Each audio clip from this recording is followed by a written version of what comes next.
Doctor Santosh आमले यांचा दैनिक युवा आधार हा पेपर महाराष्ट्रभर अत्यंत लोकप्रिय होत असताना त्यांनी आपल्या जन्मदिन अभिष्ट चिंतन प्रसंगी साप्ताहिक युवक आधार या वृत्तपत्राचे प्रकाशन शिवसेना नेते जिल्हा प्रमुख रामदास शेवाळे व अन्य मान्यवरांच्या उपस्थितीमध्ये केले।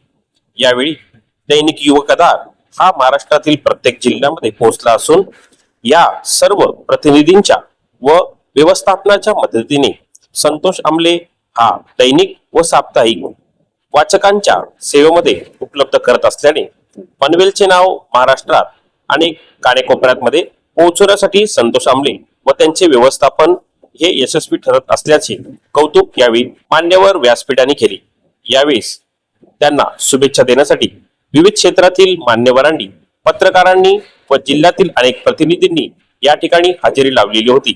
यावेळेस दैनिक युवक आधार हा सर्वसामान्यांच्या वाचा फोडण्यासाठी प्रयत्नशील असून त्यांच्या प्रत्येक कार्यामध्ये यश संपादित व्हावे अशा शुभेच्छा येथील उपस्थित मान्यवरांनी संतोष आमले यांना दिल्या। संपादक संतोष आमले यांच्या अभिष्ट चिंतन प्रसंगी मुख्य संपादक मुकुंद कांबळे, अजय पांडुरंग कापरे तसेच प्रदीप पाटील, किशोर गुडेकर, विलास गायकवाड, निजाम सय्यद तसेच ज्येष्ठ पत्रकार मंदार दोंडे, साबिर शेख, सनीप कलोते, अनिल राय, शंकर वायदंडे, दीपाली पारस्कर तसेच अन्य मान्यवर व प्रमुख पाहुणे मोठ्या संख्येने उपस्थित।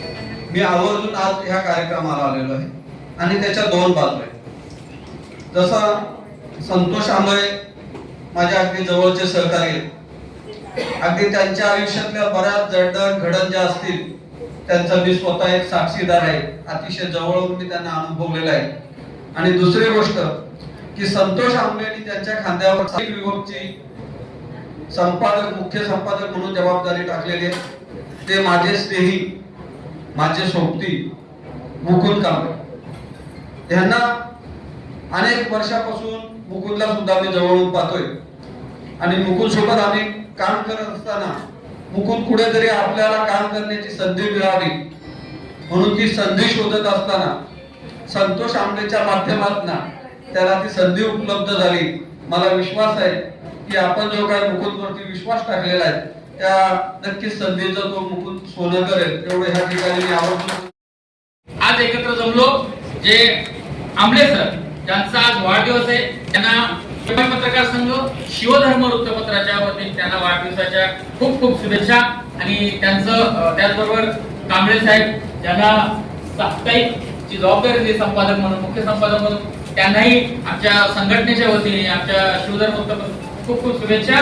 आणि तुम्ही खूप पुढे जावो आणि तुमचा बरोबर आम्ही नक्कीच तुमच्या खांद्याला खांद्या लावून आम्ही काम करू। तुम्हाला कधीही काही अडचण आली तर पुरोगामी पत्रकार संघ आणि शिवधर्म वृत्तपत्र तुमच्या सोबत आहे।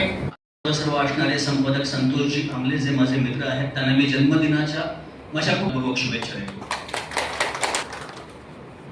आज खरोखरच एक अलौकिक सोहळा, हा अलौकिक शेवाळे साहेब एवढ्या करताय कारण आमच्या वृत्तपत्र शिरस्त्यानुसार जेव्हा आपण एखादं नियतकालिक प्रसिद्ध करतो तेव्हा साधारणपणे कुठल्याही वर्तमानपत्राचा प्रवास हा साप्ताहिकानंतर दैनिकाकडे होतो, परंतु एक प्रतिदिवस दैनिक चालवत असताना सुद्धा काळाची आणि समाजाची गरज म्हणून साप्ताहिक युवक आधार आज तुम्ही प्रकाशित करताय। माझ्या लेखी हा प्रवाहाच्या विरुद्ध पोहण्याचा प्रकार आहे, हा करण्याची जिद्द तुम्ही दाखवताय म्हणून तुमची आणि तुमच्या समस्त टीमची या ठिकाणी मी कौतुक करून त्यांना अभिनंदन करतो। चौथा स्तंभ म्हणतोय, पण एका बाजूला दुसरी जर बाजू विचार केला आपण, ह्या चौथा स्तंभ नसता तर काय झालं असतं, या चौथ्या स्तंभाला किती किंमत आहे। आता माझ्यासारख्या राजकीय माणसाने राजकारणाच्या विरोधात बोलू नये, कारण एवढा चौथा स्तंभ असताना सुद्धा आपण पाहतोय की आपल्या राज्यात, देशात गल्लीपासून दिल्लीपर्यंत किती भ्रष्टाचार होतोय। पण ह्याला रोख करणारा कोण असेल, तो चौथा स्तंभ म्हणून पत्रकारांना बघितलं जातं। एवढा हा जनसमुदाय असून सुद्धा खऱ्या अर्थानं भ्रष्टाचार थांबतोय का? आणि भ्रष्टाचार खऱ्या अर्थानं भ्रष्टाचाराच्या विरोधात बोलणारे आपण एखाद्या भ्रष्टाचाराचा विरोध करणाऱ्या व्यक्तिमत्वाला किती ताकद देतो, त्याचं किती ऐकून घेतो. आणि खरंच तसं झालं असतं त्या राज्याचे मुख्यमंत्री अण्णा हजारे झाले असते. कारण भ्रष्टाचाराच्या विरोधात आवाज उठवणारा व्यक्तिमत्व म्हणून त्यांच्या महाराष्ट्रामध्ये ओळख आहे.